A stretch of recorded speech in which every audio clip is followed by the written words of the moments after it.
মালদ্বীপের জেলেরা সাগরে নামলো মাছ ধরার জন্য।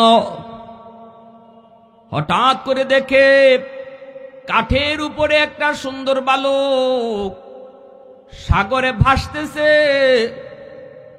জেলেরা তারে নৌকায় উঠাইল, মালদ্বীপ বাজারে উঠাইল তারে বিক্রি করার জন্য। তখন মালদ্বীপের মানুষগুলা সবাই ছিল মূর্তি পূজারী, অগ্নি পূজারী। এরা আল্লাহকে কেউ চিনত না, সবাই ছিল তারা হিন্দু, সবাই ছিল মূর্তি পূজারী, অগ্নি পূজারী। আল্লাহর পরিচয় জানে না, কোরআনের হাফেজ কি তাও জানে না, কোরআন কি জিনিস তাও বোঝে না। তাড়াতাড়ি নৌকায় উঠাইয়া বাজারে তুললো, বিক্রি করবে। তখনকার সময়ে মানুষ বেচা কেনা হইতো, এত দাম, এত চড়া দাম তারা চাইল, কেউ বাচ্চাটারে নিতে পারে না, এত দাম। একজন হিন্দু মহিলা, তার ছেলে সন্তান নাই, আছে শুধু একটা মেয়ে সন্তান। এই মহিলাটাই চিন্তা করলো, আমার সম্পদের তো কোনো অভাব নাই, স্বামীও নাই, মেয়েটাকে বিয়ে দেওয়ার পর আমাকে কে লালন পালন করবে, বৃদ্ধ বয়সে কে আমারে খাওয়াবে, অতএব আমার একটা ছেলে সন্তান দরকার। মহিলাটা গেল বাজারে, যা দাম চাইল তা দিয়ে এই ছেলেটারে কিনে আনলো। এই ছেলেটার সিনার ভিতরে আল্লাহর 30 পারা কোরআন। আল্লাহু আকবার। যেই সিনায় 30 পারা কোরআন থাকে, এই সিনাকে জাহান্নামের আগুনও জ্বালাইতে পারে না। জাহান্নামের আগুন ওই সিনাকে জ্বালাইতে পারে না, যেই সিনায় আল্লাহর কালাম আছে। এজন্যই তো ওই যে দিল্লির শাহী মসজিদে জুম্মার নামাজের পর একজন খ্রিস্টান পাদ্রী কইছিল, ও মুসলমানরা, তোমরা বলো কোরআন সত্য, আমরা বলি ইঞ্জিল সত্য, তোমরা বলো ইসলাম ধর্ম সত্য, আমরা বলি খ্রিস্টান ধর্ম সত্য, এত বিতর্কের প্রয়োজন নাই, আসো একটা চ্যালেঞ্জ করি। মুসলমানরা কয় কেমনে? কয় আগুন জ্বালাবো, আর এই আগুনের মধ্যে আমার হাতের ইঞ্জিল, এই যে ইঞ্জিল দেখতেছো, এই ইঞ্জিল আগুনে ফালাবো, তোমরা তোমাদের কোরআন ও আগুনে ফালাইবা, এরপরে দেখবো কোন কিতাব জ্বলে আর কোন কিতাব জ্বলে না। মুসলমানরা কয় এত বড় চ্যালেঞ্জ আমরা পারবো না, চলো বড় হুজুরের কাছে যাই। নিয়ে আসছে বড় হুজুরের কাছে। তৎকালীন সময়ের সবচেয়ে বড় হুজুর ছিলেন শাহ আব্দুল আজিজ মুহাদ্দিস দেহলভী রহমতুল্লাহি আলাইহি, যার এক ফতোয়ার কারণে গোটা ভারতবর্ষ স্বাধীন হয়েছিল, ইংরেজরা বিতাড়িত হয়েছিল আর ভারত স্বাধীন হয়েছিল। শাহ আব্দুল আজিজ মুহাদ্দিস দেহলভী রহমতুল্লাহি আলাইহির এক বিপ্লবী ফতোয়া। তিনি বলেছিলেন ইংরেজদের বিরুদ্ধে জিহাদ করা ফরজ আইন, যার যা আছে তা নিয়ে ঝাঁপিয়ে পড়ো। আল্লাহ তার আওয়াজটাকে ইব্রাহিম আলাইহিস সালামের আওয়াজের মতো প্রতিটা ভারতবাসীর কানে কানে পৌঁছে দিলেন। স্বাধীনতার বীজ রোপণ হলো, ভারত স্বাধীন হলো। সেই স্বাধীনতার জের ধরে বাংলাদেশ স্বাধীন হলো। আজ বাংলাদেশের স্বাধীনতার সমস্ত গৌরব যারা নিতে চাও, দ্ব্যর্থহীন কণ্ঠে বলতে চাই, মূল স্বাধীনতার পিছনে দেওবন্দ উলামায়ে কেরামের অবদান। উলামায়ে কেরামের অবদানটাই হলো স্বাধীনতার মূল পুঁজি। ইংরেজরা যদি এই ভারতবর্ষ থেকে না যাইতো, বাংলাদেশ স্বাধীন হওয়ার কোনো স্বপ্নই দেখতে পারতো না কেউ। ঠিক কিনা জোরে বলেন? ইতিহাস কি লিখছো তোমরা? কোথায় ইতিহাস? সত্যিকার ইতিহাস গেল কোথায়? সঠিক ইতিহাসটা জাতিকে জানাও। নিয়ে আসলো ওনার কাছে, আইসা বলতেছে, হুজুর এই মানুষটা কি কয় আপনি একটু শুনেন। হুজুর কয় কি বলো? কয় হুজুর আপনারা বলেন কোরআন সত্য, আমরা বলি ইঞ্জিল সত্য, আপনারা বলেন ইসলাম ধর্ম সত্য, আমরা বলি খ্রিস্টান ধর্ম সত্য, এত বিতর্কের দরকার নাই, চলেন একটা চ্যালেঞ্জ করি, একটা পরীক্ষা করি, কোন কিতাব সত্য। হুজুর বলে কেমনে? কয় আগুন জ্বালাবো, আমার হাতের ইঞ্জিল ফালাবো, আপনারাও কোরআন আগুনে ফালাবেন, এরপরে দেখবো কোন কিতাব জ্বলে আর কোনটা জ্বলে না। যেটা জ্বলবে না এই কিতাবও সত্য, এই ধর্মও সত্য। শাহ আব্দুল আজিজ মুহাদ্দিস দেহলভী রহমতুল্লাহি আলাইহি বসা থেকে দাঁড়ায় গেলেন, চিৎকার দিয়া বলেন, আমি এই চ্যালেঞ্জ গ্রহণ করলাম। আল্লাহু আকবার জোরে বলেন। আল্লাহর ওলি কয় ঘোষণা করে দাও, মাইকিং করে দাও, অমুক তারিখ এতটার সময় ওই মাঠে চ্যালেঞ্জ হবে। হাজারো হাজারো মানুষের কানে কানে আওয়াজ। এই আওয়াজ পৌঁছা মাত্রই মানুষজন নির্ধারিত তারিখে ময়দানে হাজির হয়ে গেল। রে যুবক, আল্লাহর ওলি মাইকটা নিয়ে তিনি বলেন, ভাইরা আপনারা এখানে অনেক হিন্দু এসেছেন, অনেক খ্রিস্টানও এসেছেন, অনেক ইহুদিও এসেছেন, অনেক মুসলমান ভাইয়েরও আপনারা এসেছেন। চ্যালেঞ্জটা হলো আগুন জ্বালানো হবে। আগুনের ভিতরে আমার এই ভাই তার খ্রিস্টান, সে হলো খ্রিস্টান পাদ্রী, তার হাতে আছে ইঞ্জিল, সে আগুনের ভিতরে তার হাতের ইঞ্জিল ফালাবে, আর আমিও আমার কোরআনকে আগুনে ফালাবো। এরপরে দেখব কোন কিতাব জ্বলে আর কোন কিতাব জ্বলে না। এই হলো চ্যালেঞ্জ। কিন্তু শুনুন, আপনারা যারা হাজারো হাজারো মানুষ দেখতে এসেছেন, আমি আপনাদেরকে লক্ষ্য করে বলি, চ্যালেঞ্জটা আমি আরেকটু বাড়াইয়া নিলাম, আরেকটু বাড়াইয়া, আরেকটু গাড়াইয়া নিলাম, আরেকটু গাড়াইয়া। কেমনে কয়? আল্লাহর ওলি শাহ আব্দুল আজিজ মুহাদ্দিস দেহলভী কয়, আমার ভাই সে তার ইঞ্জিল বুকে লইয়া আগুনে ঝাঁপ দিবে, আমিও আমার কোরআন বুকে লইয়া আগুনে ঝাঁপ দিব। আওয়াজ দেন না মিয়া সুবহানাল্লাহ। চ্যালেঞ্জ করতে আইছো মুসলমানের সাথে, এইবার টের পাইবা। ঠিক কিনা জোরে কোন? কয় না, শুধু ইঞ্জিল আর কোরআন আগুনে না, সে তার ইঞ্জিল বুকে লইয়া নিজে আগুনে ঝাঁপ দিবে, আমিও কোরআন বুকে লইয়া আমি নিজে আগুনে ঝাঁপ দেব। এরপরে দেখা যাবে কোন কিতাব জ্বলে আর কোন কিতাব জ্বলে না। শুধু তাই নয়, কারে আগুন জ্বালায় কারে আগুন জ্বালায় না। সবাই হাত উঠে কয় বলল, জনগণ, উপস্থিত শ্রোতা যারা ছিল সবাই কয় হ আমরা রাজি। ঠিক না? এটা তো আরো ইন্টারেস্ট। কিন্তু ওই খ্রিস্টান পাদ্রীর পেটের মধ্যে মোচড় দিয়া উঠল, মোচড়। খ্রিস্টান পাদ্রী কয়, হুজুর আমি মাপ চাই। কি কয়? হুজুর আমি মাপ চাই, এত বড় চ্যালেঞ্জ আমি নিতে পারবো না। হুজুর কই, কেন পারবা না? আমি যদি পারি তুমি কেন পারবা না? ঠিক কিনা জুড়ে বলো। আমি যদি পারি তুমি কেন পারবা না? তোমার ইঞ্জিল কিতাব যদি সত্য হয়, ইঞ্জিলও জ্বলবে না, তুমিও জ্বলবে না। আর কোরআন যদি সত্য হয়, কোরআনও জ্বলবে না, আমিও জ্বলব না। আল্লাহু আকবার।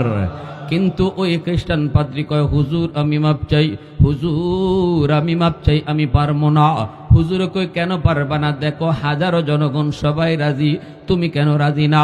এখন যদি তুমি না পারো, তাহলে জনগণের মাইর আর কিল আর ঘুষি একটাও মাটির পড়বে না।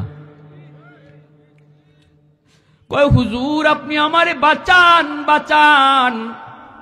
আল্লাহর ওলি কয়, তাহলে মাইক হাতে নিয়া ষড়যন্ত্রটা তোমার কি, উদ্দেশ্যটা তোমার কি, চিটারিটা তোমার কি, এটা মানুষকে জানাও। আর তুমি যে পরাজিত হয়েছ, ইসলাম যে সত্য, এই কথাটা নিজের মুখে মানুষে জানাও, নাইলে আগুনে ঝাঁপ দিতেই হবে। সাথে সাথে মাইক হাতে নিয়ে কয়, ও উপস্থিত জনগণ, আমি একটা চিটার, আমি একটা বাটপার। আমি যে হাতে ইঞ্জিল কিতাব লই আইছি, এই ইঞ্জিলটা কেমিক্যাল মাখানো, মেডিসিন মাখানো। হাতের ইঞ্জিলটা আমার এমন মেডিসিন দিয়ে মাখায় আনছি, যদি এই মেডিসিন কোনো বস্তুতে মাখানো হয়, আগুনের ভিতরে যদি ফালানো হয়, আগুন ওই বস্তুটাকে জ্বালাবে না। এটা বস্তুটার কেরামতি না, এটা কেমিক্যালের কেরামতি, এটা হলো মেডিসিনের কেরামতি। হাতের ইঞ্জিলটা কেমিক্যাল মাখানো, আমি ইঞ্জিল কিতাব বুকে লইয়া যদি আগুনে ঝাঁপ দেই, আমার ইঞ্জিল ঠিকই জ্বলবে না, কিন্তু বডিতে আমি কেমিক্যাল মাখাই নাই। বডিতে আমি কেমিক্যাল মাখাই নাই, আগুন কিন্তু ইঞ্জিল জ্বালাবে না ঠিকই, আমার বডির খবর আছে, আমারে কিন্তু ছাড়বে না। অতএব আমি এই চ্যালেঞ্জ গ্রহণ করতে পারবো না। এবার আপনারা শুনেন, আমি মেনে নিলাম আমার পরাজয়। আমি একটা বাটপারি লইয়া আইছিলাম, আমি একটা চিটারি নিয়ে আসছিলাম। সত্যিকার অর্থে ইসলাম ধর্ম সত্য, আল্লাহর কোরআন সত্য। এই কথা বলতেই উপস্থিত জনতার ভিতর থেকে 20,000 খ্রিস্টান যুবক সাথে সাথে কালেমা পড়ে মুসলমান হয়ে যায়। আওয়াজ দিয়া সুবহানাল্লাহ। এইবার মুসলমানেরা কয়, হুজুর আপনি এটা কেমন কথা বলছেন হুজুর? আমরা তো দিলে কাঁপতেছি, এখনো আমরা কাঁপতেছি, এখনো আমাদের ভয় যায় না হুজুর। যদি ওই বেঈমান আপনার কথায় রাজি হয়ে যাইত, যদি সে আগুনে ঝাঁপ দিত ইঞ্জিল বুকে লইয়া, ওরে আগুনে জ্বালাইতো, আমাদের কোনো কষ্ট নাই।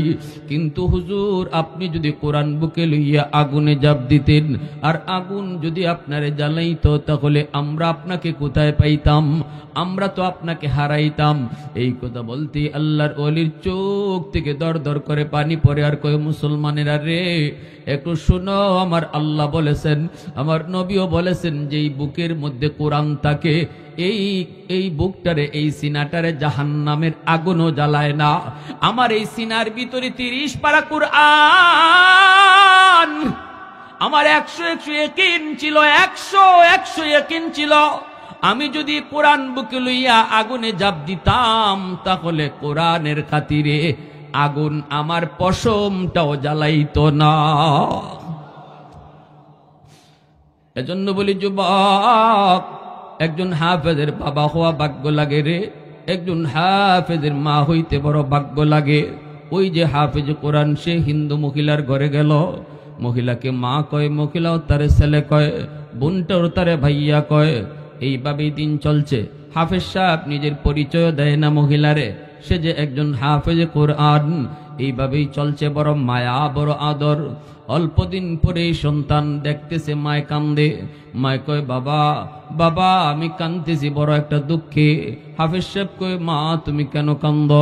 কয় বাবা কান্নার কারণ হলো প্রতি বৎসর নির্ধারিত তারিখে রাত যখন 12টা বেজে যায়, মালদ্বীপের সাগর থেকে সিডর হয়, সিডর পানিটা অনেক উঁচু হইয়া জলোচ্ছ্বাসের মতো মালদ্বীপ শহরে আক্রমণ করে, অসংখ্য অগণিত মানুষের প্রাণহানি ঘটে। সরকার জ্যোতিষীদেরকে বলল, গণকদেরকে বলল, জ্যোতিষী বিদ্যা পরে বের করো, গণকেরা গণনা করে বের করো, কেন এমন হয়, কেন এমন হয়, কিভাবে মালদ্বীপকে রক্ষা করা যায়।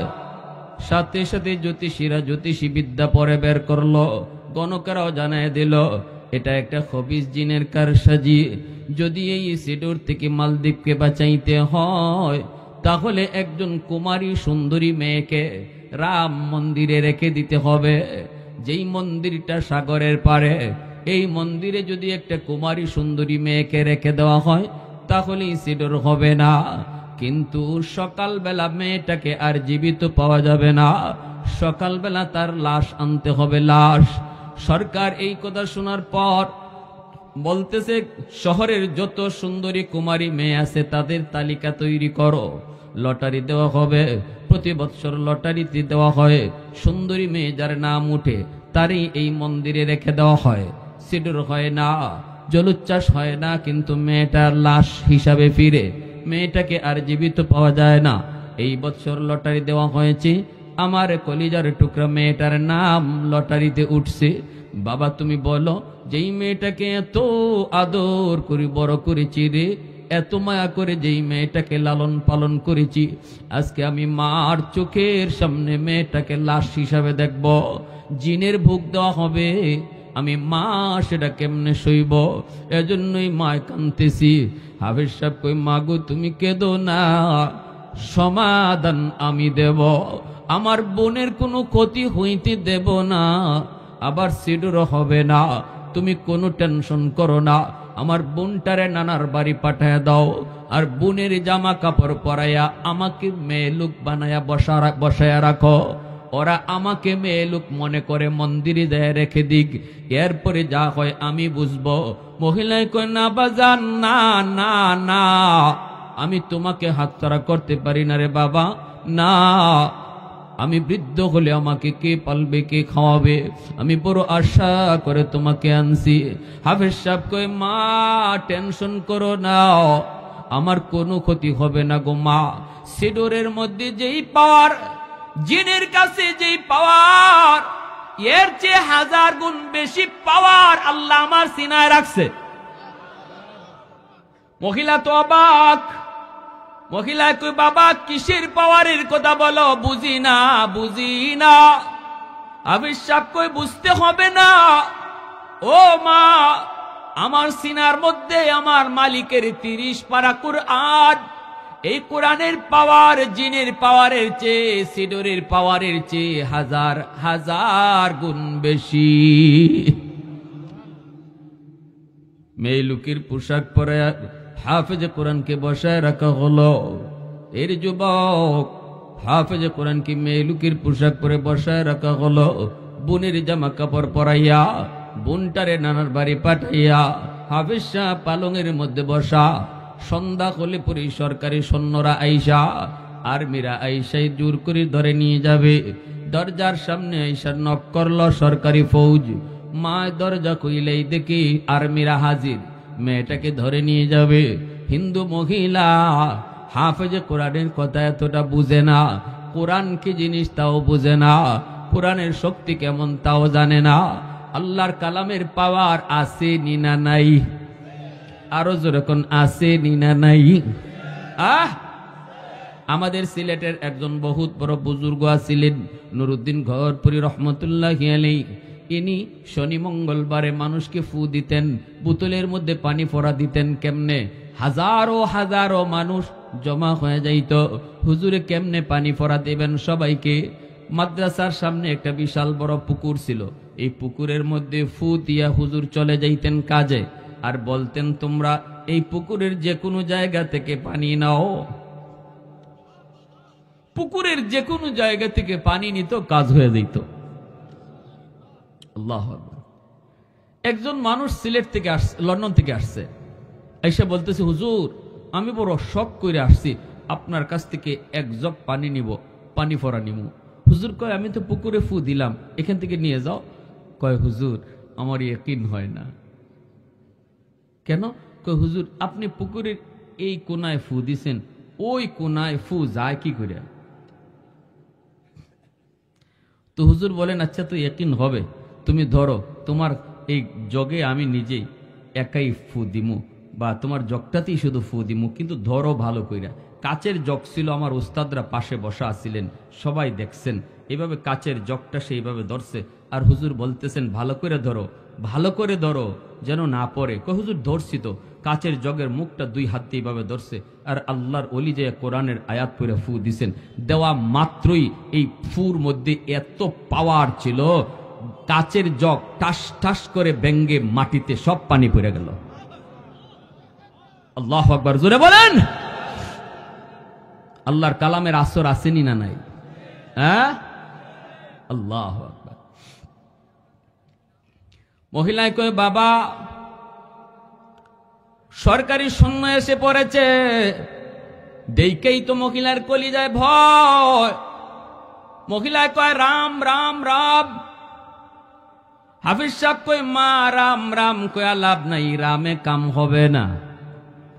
কাম করবে কে? জোরে বলেন কে? এরা তো কোনো কিছু দেখলেই রাম রাম রাম, অবাক কিছু দেখলেই ভগবান ভগবান ভগবান।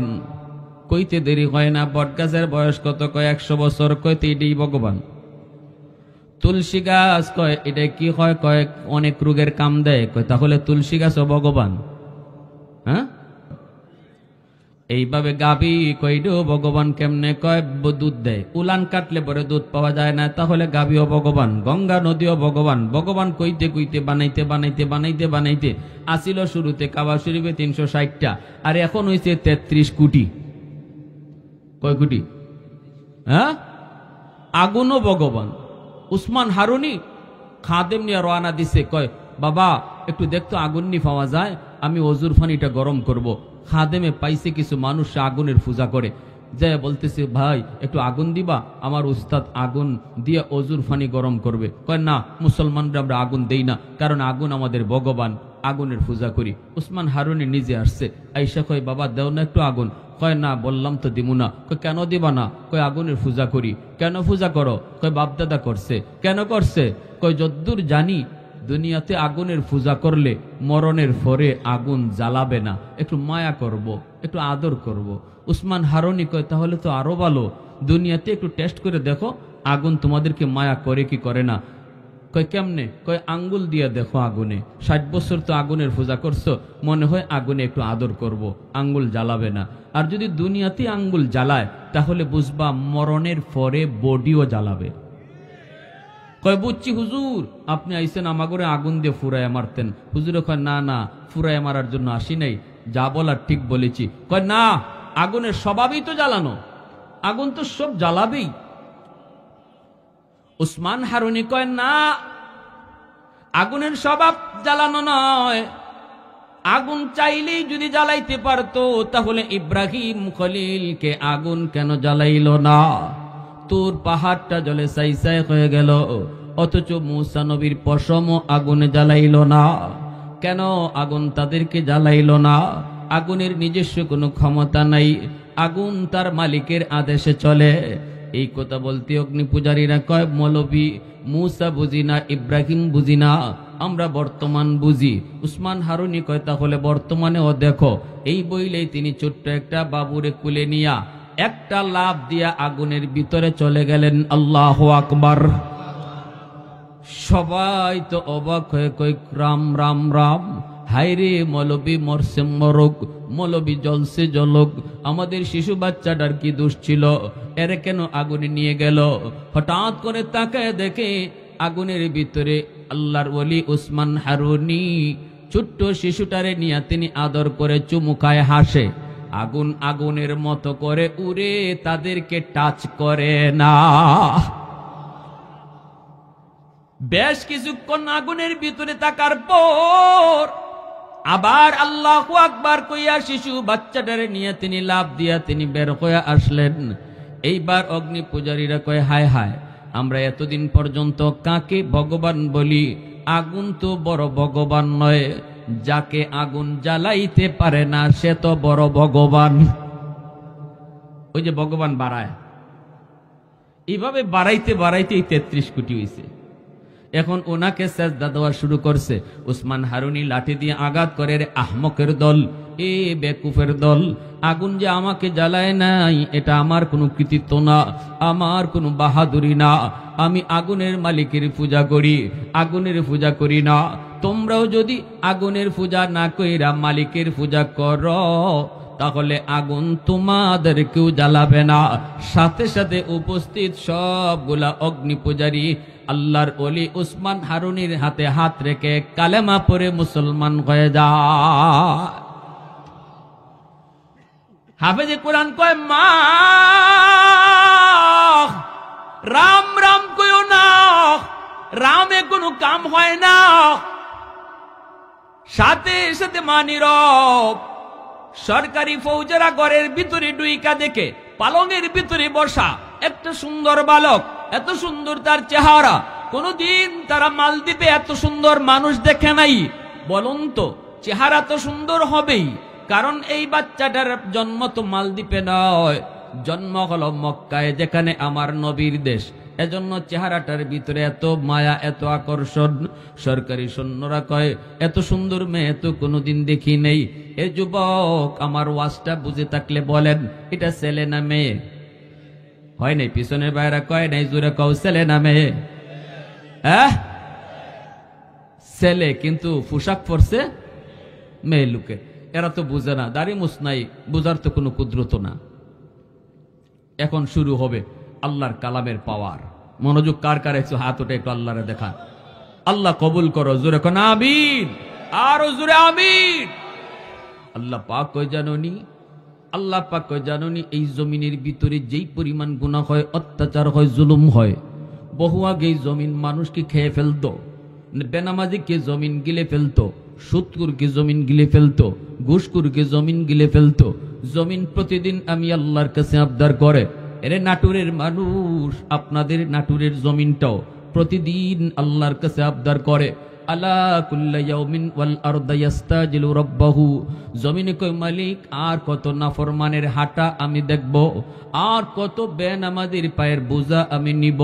ও মালিক, সুদকুরির পায়ের আওয়াজ কত শুনবো।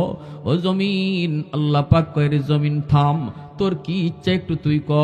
জমিনে কই মন চায় এই বেনামাজিরে আমি গিলে ফেলি, জিন্দা কবর দিয়ে ফেলি।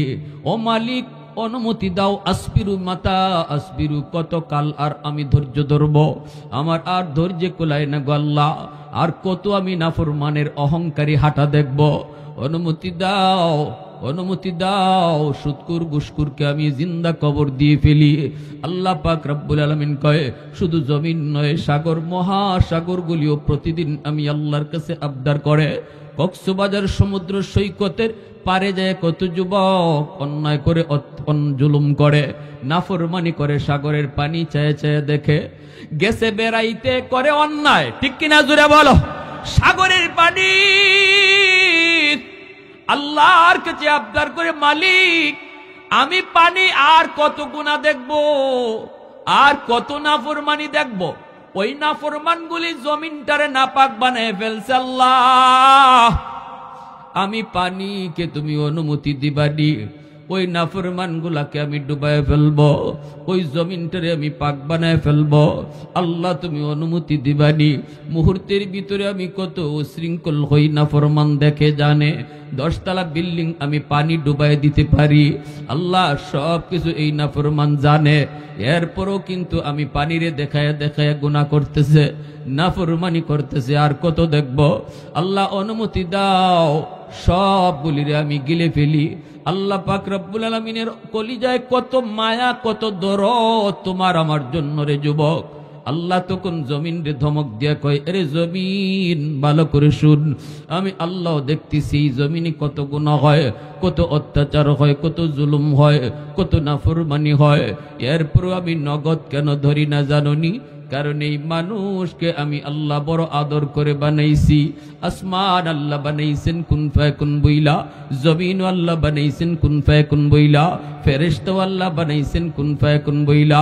কিন্তু আমারে আপনারে আল্লাহ পাক, আমারে আপনারে আল্লাহ পাক কুন ফায়াকুন বলে বানায় নাই। আমারে আপনারে যখন আল্লাহ বানাইছে, আল্লাহ বলে খলাকতু বিয়াদাইয়া, আমি মানুষকে নিজের হাত দিয়া বানাইছি। অথচ এই ফেরেশতা বানাইতো আল্লাহ হাত লাগাই নাই রে, জমিন বানাইতো আল্লাহ হাত লাগাই নাই, জান্নাত জাহান্নাম বানাইতো আল্লাহ নিজের হাত লাগাই নাই। যুবক, তোমাকে বানাইতে আল্লাহ নিজের কুদরতি হাতটা লাগাইছে। কারণ এই চেহারার মধ্যে এত দামি কপাল, এত দামি কপাল। আল্লাহ বলে কপালটা আমি আমার সাজদার জন্য বানাইছি। অতএব এই কপাল ফেরেশতাদের হাতে বানাইলে হয় না, আমি নিজের হাতে কপালটা বানাইছি।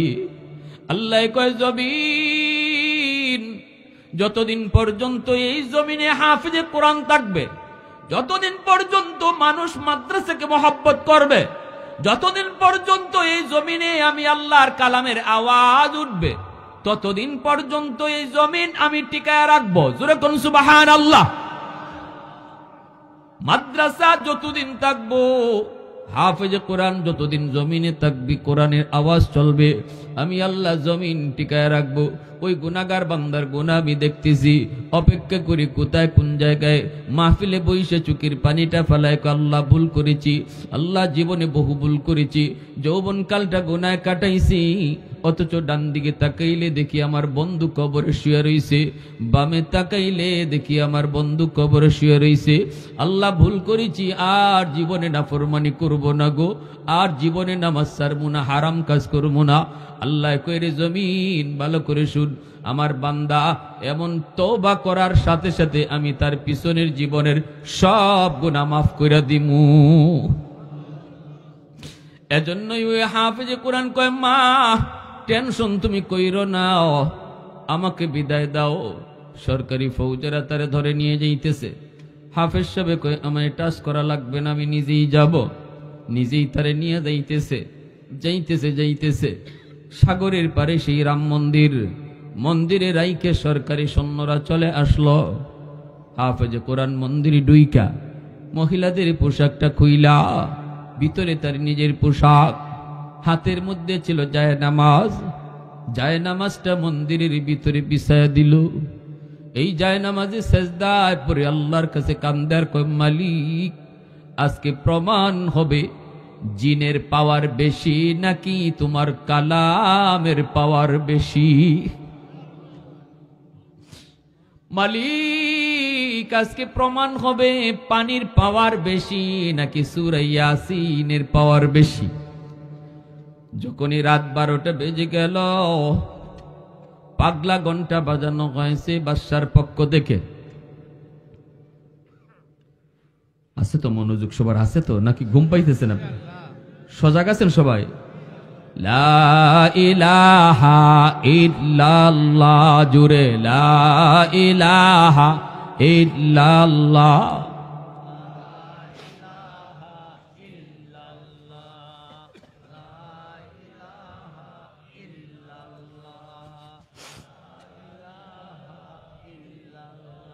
মোহব্বতের সাথে কন্যা ভাই, আল্লাহ খুশি হইব। লা ইলাহা ইল্লাল্লাহ।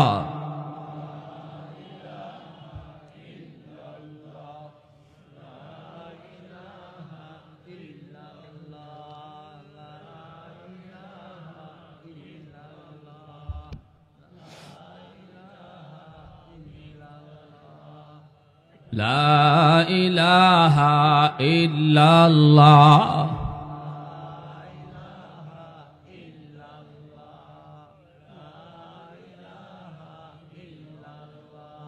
লা ইলাহা ইল্লাল্লাহু মুহাম্মাদুর রাসূলুল্লাহ।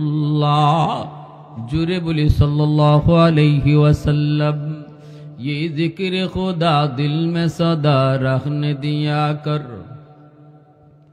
ये जिक्र खुदा दिल में सदा रखने दिया कर, और नक्श खुदा दिल में जमा रखने दिया कर। क्या जाने हक इस्लाम है कोई फजल इलाही, हर वक्त दौर क़ल्ब खला रखने दिया कर। मुर्शिद की नजर गज़ बसर से न होती है, क्या खुश नजरी खुश नजरी खुश नजरी है, क्या खुश नजरी खुश नजरी खुश नजरी है। दिल तूर के दिल जोर दिया सबका खुदा से, क्या दिल शिकानी दिल शिकानी दिल शिकानी है, क्या दिल शिकानी दिल शिकानी दिल शिकानी है। জোরে বলি আল্লাহু আকবার। একজন হাফেজের মাথায় যখন পাগড়ি পরানো হয় তখন আল্লাহ পাক কয়, বান্দা শুন, আজকে তোর সন্তানের মাথায় পাগড়ি পরানো হয়েছে, কিয়ামতের ময়দানে আমি আল্লাহ তোমরা মা বাবার মাথায় আমি পাগড়ি পরাবো। মান ক্বারা আল কুরআন ওয়া আমিলা বিমা ফীহি উলবিসা ওয়ালিদাহু তাজান ইয়াউমাল কিয়ামা। আল্লাহর নবী রহমতের নবী বলেন, যেই হাফেজ সাহেবের মাথায় পাগড়ি আজকে আমরা পরাইলাম, তাদের বাপমার মাথায় পাগড়ি পরাইবেন হাসরের ময়দানে কে? একটু জোরে আওয়াজ দিয়া বলেন কে? কিয়ামতের ময়দানে আল্লাহ বলবো, কই মা কই বাবা? নবীর মা নবীর বাবা হাজির। আল্লাহ বলবে, আমি কোন নবীর মা বাবারে খুঁজি না, কোথায় হাফেজের মা কোথায় হাফেজের বাবা? আসো। হাফেজের মা আলেমের বাবা ঈশা কইব, আল্লাহ আমি অমুক হাফেজের মা অমুক আলেমের বাবা। আল্লাহ হাসরবাসীর সামনে কইব, আমি তো তোমাকেই খুঁজতেছি, আমি তো তোমাকেই খুঁজতেছি। সমাজের 100টা ছেলের ভিতরে 90টা ছেলেই গেছিল স্কুল কলেজের দিকে, আর তুমি বাবা সন্তান নিয়ে রওনা দিছিলাম আমি আল্লাহকে খুশি করার জন্য মাদ্রাসার দিকে। ওই দিনে আমি তোমার জন্য পাগড়ি বানায় রাখছি রে বান্দা, ওই দিনে আমি তোমার জন্য নিজের হাতে পাগড়ি বানায় রাখছি, যেদিন তুমি তোমার সন্তানদের নিয়ে মাদ্রাসার দিকে হাইটে হাইটে আসছিলা। দুনিয়ার মানুষগুলা কইছিল ফুলারে মাদ্রাসায় দিও না, চাকরি পাইব না, তার কোনো কি নাই, সার্টিফিকেট নাই, কোনো সরকারি চাকরি নাই, কেমনে চলবে কেমনে খাইবে। কিন্তু তুমি কইছিলা না, আমি দুনিয়ার লোভে না আখিরাতের লোভে সন্তানরে মাদ্রাসায় দিছি। আল্লাহ পাওয়ার জন্য সন্তান নিয়ে মাদ্রাসায় রওনা দিছো, সমাজের মানুষের সাথে জিহাদ করছো। মানুষ তোমারে কত কিছু কইছে, তুমি কোনো কথা কানে দাও নাই, মাদ্রাসার দিকে রওনা দিছিলা। ওই সময়েই আমি আল্লাহ খুশি হইয়া তোমার লাগি পাগড়ি বানায় রাখছি। আল্লাহু আকবার, জোরে বলেন, আর একটু জোরে কন্যা আল্লাহু আকবার। আমার আম্মা আমার আব্বা আমার মাদ্রাসায় দিয়েছেন, অথচ আমার চাচারা কেউ রাজি ছিল না, আমার ভাইরা কেউ রাজি ছিল না, আমার দাদারা কেউ রাজি ছিল না। আমি স্কুলে একটা ভালো স্টুডেন্ট ছিলাম, প্রাইমারি পর্যন্ত পড়ালেখা করছি। তখনকার সময় মাদ্রাসায় এরকম অঙ্ক ইংরেজি ছিল না, বর্তমানে যেভাবে সিলেবাস ঢুকানো হয়েছে। এজন্য আমার আব্বা, তিনিও একজন সরকারি হেলথ ইন্সপেক্টর, বর্তমানে রিটায়ার্ড। আমার ইমিডিয়েট আপন ছোট ভাই, বর্তমানে আসিফ নজরুল স্যার আইন উপদেষ্টা, ওনার একান্ত সচিব আমার আপন ছোট ভাই। এইভাবে সবাই জেনারেল লাইনে বড় বড় শিক্ষিত। আমাকে মাদ্রাসায় আব্বা দিবেন, কেউ রাজি ছিল না, কেউ রাজি ছিল না। বলুন তো আমার আব্বা আমারে মাদ্রাসায় দিয়া ঠকছেন না জিতছেন? একটু আওয়াজ দিয়া কও না রে বাবা, কও না। ভাই যত বড় সচিব হোক, বাংলাদেশের কতজন মানুষই চিনে, কিন্তু আল্লাহর রহমতে যেদিকে যায় ওই দিকেই মানুষের ভালোবাসা, দোয়া মহব্বত পাই, মানুষ চিনে, দোয়া করি, দোয়া নেই। ঠিক কিনা জোরে কও। এমন একটা বাবা হও, সমাজের মানুষ যত যা কিছুই কোক, দিল থেকে সন্তানটারে নিয়ত করো, আল্লাহ সন্তানের উসিলায় তুমি বাবাকে আল্লাহ দুনিয়া আখেরাতে দামি বানায় দিবে।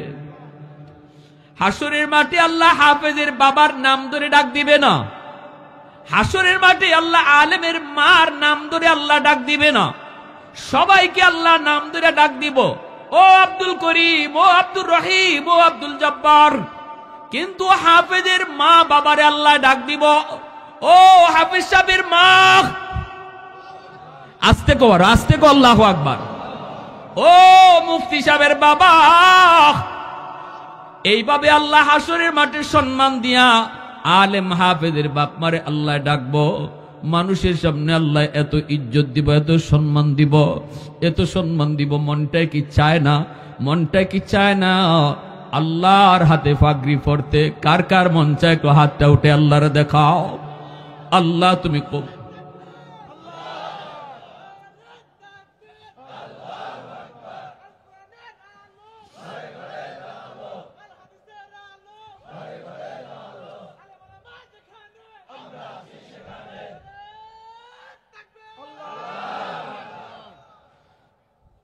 ধন্য।